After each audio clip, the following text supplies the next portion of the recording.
हमारे साथ अब क्योंकि पोर्टफोलियो इतना लाल है और म्यूचुअल फंड्स में लगातार पैसा आ रहा है, हम बात कर रहे हैं कुछ बड़े म्यूचुअल फंड सीईओ से। और आज हमारे साथ इस कड़ी में जुड़े हैं टाटा एसेट मैनेजमेंट के CEO equities Rahul Singh. Rahul ji investing की दुनिया में 27 सालों का अनुभव रखते हैं, उनसे समझते हैं कि मौजूदा बाजार में क्या रणनीति रखे। Rahul ji good afternoon. और क्योंकि आपने बेयर मार्केट्स देखी हैं, आज सुबह मैं एक देख रहा था कि काफ़ी फंड मैनेजर्स ने भी करेक्शंस नहीं देखी हैं, इन्वेस्टर्स तो क्या ही बात करें।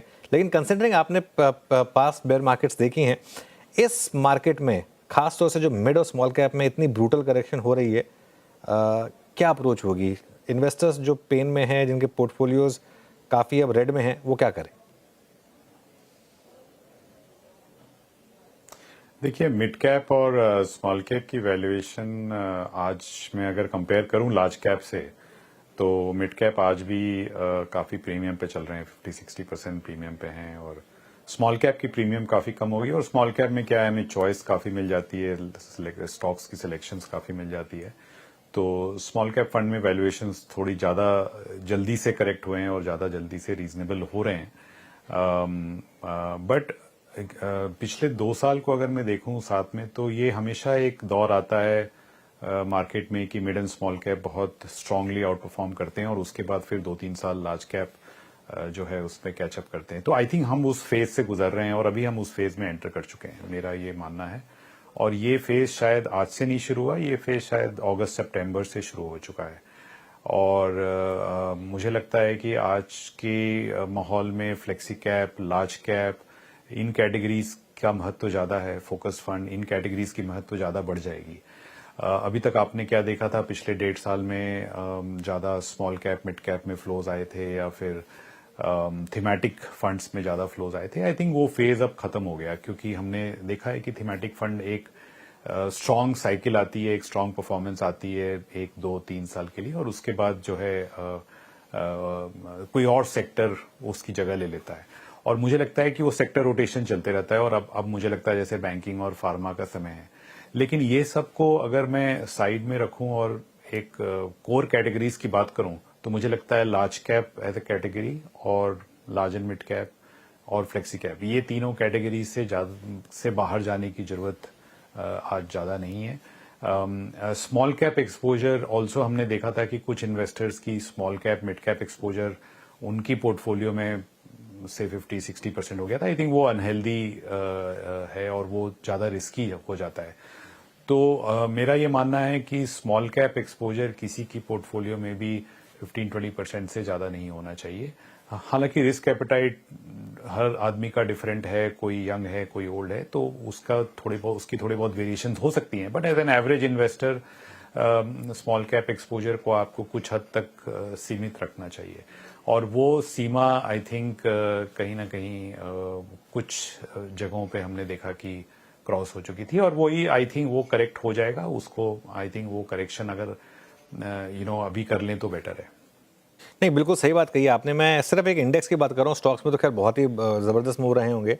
स्मॉल कैप इंडेक्स ने अप्रैल 2023 से लेके जो सितंबर 2024 तक के करीब 1.5 साल में 110-120% रिटर्न दिए थे इंडेक्स लेवल पर। स्मॉल कैप इंडेक्स ने, इंडिविजुअल स्टॉक्स की तो हम क्या ही बात करें।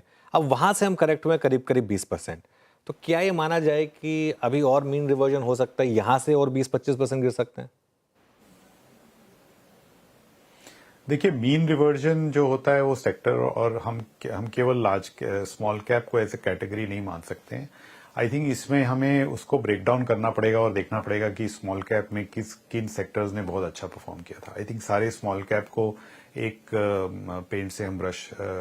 ब्रश से हम पेंट नहीं कर सकते हैं, क्योंकि उसमें कुछ सेक्टर्स जैसे थे, जैसे manufacturing, capital good, defence, power, PSUs, real estate. I think वहां पे एक जो वेव आई थी और जो फंडामेंटल्स भी इंप्रूव हुए थे, लेकिन कहीं ना कहीं जो स्टॉक प्राइसेस या वैल्यूएशंस थी वो फंडामेंटल्स को एक्सीड कर रहे थे, और आई थिंक वो नॉर्मलाइजेशन हो रहा है। तो हमें ये सिंप्लीफाई करके ये सेक्टर बाय सेक्टर देखना पड़ेगा। ये इसमें हम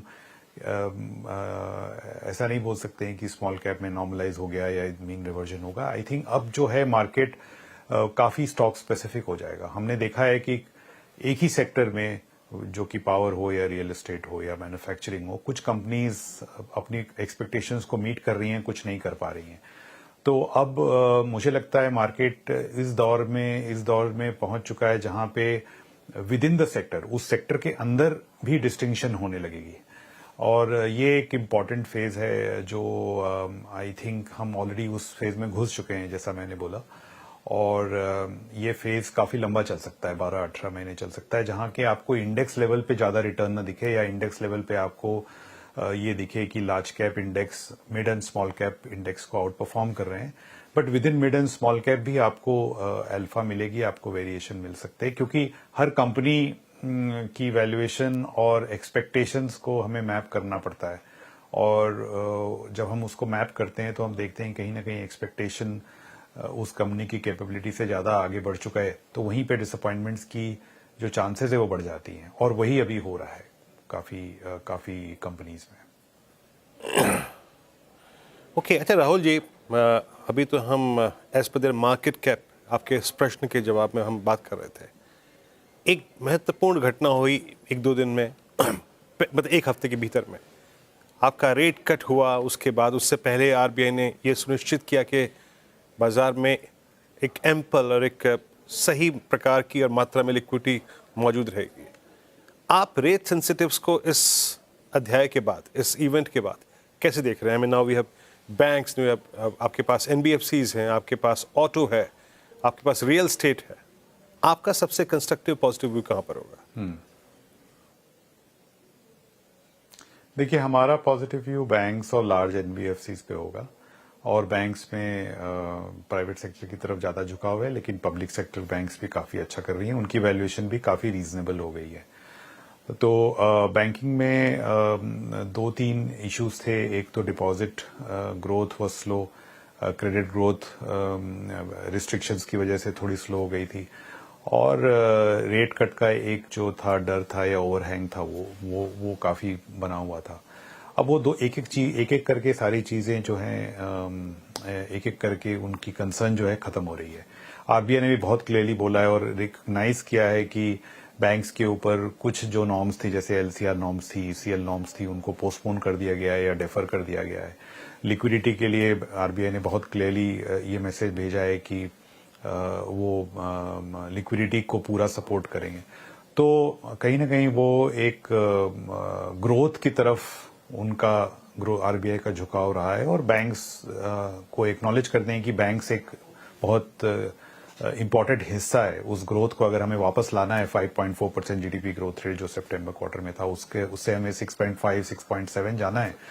तो टैक्स कट तो एक इम्पोर्टेंट हिस्सा था ही, बट क्रेडिट ग्रोथ और बैंक्स को हम कैसे इनेबल करें कि क्रेडिट ग्रोथ वो वापस करना शुरू करें और इकोनॉमी जीडीपी ग्रोथ रेट को सपोर्ट करें। आई थिंक वहां पे मुझे लगता है बैंकिंग का एक बहुत इम्पोर्टेंट रोल होगा अगले साल। और सबसे अच्छी बात यह है कि देखिए, इक्विटी में पैसा जब बनता है जब वैल्यूएशन और फंडामेंटल्स अलाइंड हों।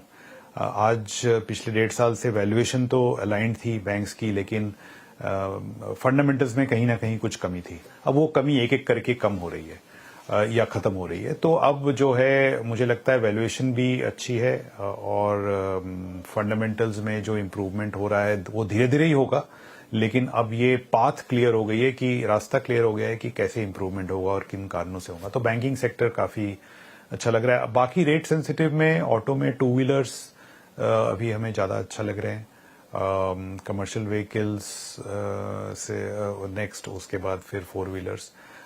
तो इस टाइप से ऑटो एक बहुत बड़ा सेक्टर है, तो उसको सिंप्लीफाई करके बोलना आसान नहीं है। रियल एस्टेट जो कि हाई रेट साइकिल में भी अच्छे डिमांड के दौर से गुजरा, वहां मेरा मानना है कि रेट्स ने कभी डिमांड डिस्ट्रक्ट किया ही नहीं। तो वो रेट सेंसिटिव बोलने के लिए है, बट मेरे हिसाब से सबसे अच्छा परफॉर्मेंस जो रियल एस्टेट का रहा है वो तो हाई इंटरेस्ट रेट्स में रहा है। तो मुझे नहीं लगता कि डिमांड को हाई इंटरेस्ट रेट से कोई भी फर्क पड़ा, और देयरफॉर जब इंटरेस्ट रेट्स कम होंगी तो ऐसा नहीं है कि मैं रियल एस्टेट पे ज्यादा पॉजिटिव हो रहा हूं। जो चल रहा था वैसा चलते रहेगा। तो मैं बोलूंगा कि बैंक्स, ऑटोज और रियल एस्टेट, ये ऑर्डर में रेट्स का इम्पैक्ट है। बैंक, ऑटो, रियल एस्टेट फिलहाल अभी आपको सही लग रहा है। गुड आफ्टरनून राहुल जी, श्रेया बात कर रही हूँ। सर, अभी तक आपने Q3 रिजल्ट देखा और ये आखिरी हफ्ता है, फ्राइडे को रिजल्ट अर्निंग सीजन ख़त्म हो जाएगा। मैं कोई वाव फैक्ट तो दिखा नहीं, लेकिन आपके पर्सपेक्टिव से, आपके नज़रिए से जानना चाहूँगी, कहीं आपको ग्रोथ विजिबिलिटी दिख रही है? कौन सा सेक्टर, बैंक्स, ऑटो, रियल को छोड़कर सर आपको वहाँ पे स्ट्रेंथ नज़र आ रही है? देखिए, फार्मा और हेल्थ केयर में अभी भी मुझे लगता है कि काफ़ी अच्छे रिजल्ट्स आए हैं और विजिबिलिटी भी काफ़ी अच्छी है। फार्मा में जो यूएस की जो आउटलुक है या जो नए प्रोडक्ट्स हैं वो काफ़ी कंपनीज के अच्छा कर रहे हैं। प्राइसिंग वहाँ पे इन्वायरमेंट बेटर लग रही है, तो एक स्टेबल सेक्टर मुझे लग रहा है। दूसरा जो मुझे सेक्टर लगता है with in pharma is health care sector, जहाँ पे हॉस्पिटल्स, डायग्नोस्टिक लैब्स हैं, उन सारे कंपनीज के रिजल्ट्स काफ़ी अच्छे आई हैं और विजिबिलिटी भी अच्छी है और ये एक स्ट्रक्चरल ग्रोथ है। जैसे हॉस्पिटल और हेल्थ केयर जो है इंडिया में एक मेरा मानना है कि अगले 5 से 10 साल में एक स्ट्रक्चरल ग्रोथ स्टोरी के रूप में उभर के आएंगे। और तीसरी सेक्टर जो है वो इंश्योरेंस, क्योंकि इंश्योरेंस में अगर आप देखेंगे कि काफ़ी सारा लाइफ इंश्योरेंस में काफ़ी सारी रिस्क थी कि टैक्सेशन चेंज हो जाएगा या फिर कुछ चेंजेस होंगी, लेकिन आज जो नया इनकम टैक्स बिल आया उसमें भी कोई चेंजेस नहीं है, बजट में भी कोई चेंजेस नहीं थे। तो मुझे लगता है वैल्यूएशंस इंश्योरेंस में काफ़ी चीप हैं और जैसे जैसे डिपॉजिट रेट गिरेगी बैंक्स की प्रोपेंसिटी जो हो जाती है वो इंश्योरेंस प्रोडक्ट्स की मार्केटेबिलिटी भी बढ़ जाती है। तो मेरा मानना ये है कि insurance, life insurance and general insurance दोनों की वैल्यूएशंस और आउटलुक अगले 1-1.5 साल के लिए विजिबिलिटी काफ़ी अच्छी लग रही है। सर, हम MF डेटा की बात कर रहे थे, शुरुआत से डेटा आए और हमने देखा कि बाजार में भारी गिरावट के बावजूद निवेशकों का भरोसा जो है म्यूचुअल फंड को लेकर वो कायम ही है। लगातार SIP के इन्फ्लोज बढ़े हैं, आंकड़े अच्छे लग रहे हैं। अब बहुत बेसिक सवाल सर, लेकिन इंपॉर्टेंट है, जिस तरीके से बाजार में बिकवाली देखने को मिल रही है, जो नया निवेशक है म्यूचुअल फंड में इन्वेस्ट करना चाहता है, वो कैसे नेविगेट करे? हालांकि आपने थोड़ा प्रकाश डाला और डिटेल में जानना चाहूँगी अपने पोर्टफोलियो को कैसे बनाए वो। देखिए, 2 कैटेगरी में मानता हूँ काफ़ी इंपॉर्टेंट होने वाले हैं अगले 1-2 साल के लिए। एक तो लार्ज कैप जिसका मैंने जिक्र किया, जो कि बड़ा सेगमेंट है, थोड़ा आउट ऑफ फोकस हो गया था क्योंकि मिड एंड स्मॉल कैप ने सारी लाइमलाइट जो है ले ली थी।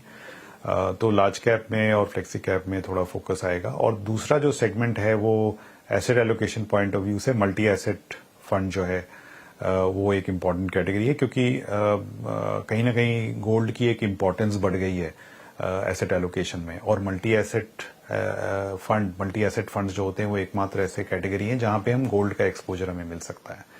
और डेट इक्विटी भी डायनेमिक हो सकती है वैल्यूएशन को देखते, क्योंकि अब मार्केट जो है रेंज बाउंड हो सकता है अगले कुछ दिनों या कुछ क्वार्टर्स या 1-2 साल रेंज बाउंड रहे, बहुत ज्यादा इंडेक्स लेवल पे रिटर्न ना आए और वॉलेटिलिटी रहे, बिकॉज ग्लोबली ऑल्सो काफी चीजें चेंज हो रही हैं यूएस पॉलिसी को लेके। तो इस वॉलेटिलिटी को मैनेज करने के लिए, रिस्क को मैनेज करने के लिए multi asset fund, large cap fund, ये दोनों कैटेगरीज मुझे लगता है अगर किसी निवेशक को आज शुरू करना है, लमसम डालना है, तो यहां से वो शुरू कर सकते हैं। चलिए राहुल जी, बहुत बहुत शुक्रिया, आप इस कार्यक्रम में शामिल हुए और सभी सेक्टर्स पे, बाजार के लेवल्स पे बातचीत की आपने। बहुत बहुत शुक्रिया इस कार्यक्रम में शामिल होने के लिए। अब आते हैं इस क्लोज की तरफ। इट्स 2-3